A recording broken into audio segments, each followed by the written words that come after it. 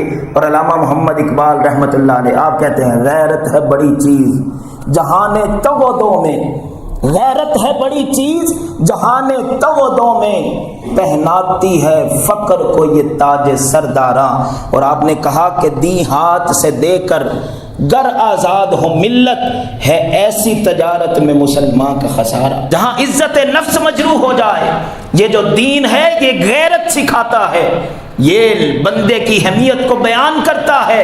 یہ کمزور ہونا، ہر وقت روتے رہنا، اپنے دکھڑے سناتے رہنا، دین اس بات کی اجازت نہیں دیتا۔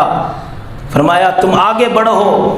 اور آج دیکھیے پھر غریب کا مذاق اڑایا جا رہا ہے۔ یہ مفت آٹے کی صورت میں جو انسانیت کی تذلیل کی جا رہی ہے، اور پھر جہاں پر لوگوں کو، بوڑھوں کو میں نے دیکھا کہ ان کو تھپڑ مارے جا رہے ہیں، عورتوں کو دھکے مارے جا رہے ہیں، لوگ اپنی جان سے چلے گئے اسی آٹے کے حصول کی وجہ سے۔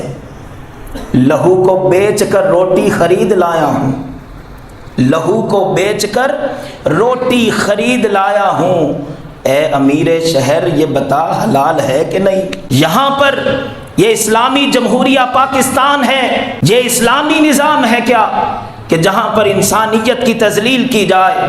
اس آٹے کو پہنچانے کے بڑے خوبصورت حل ہیں۔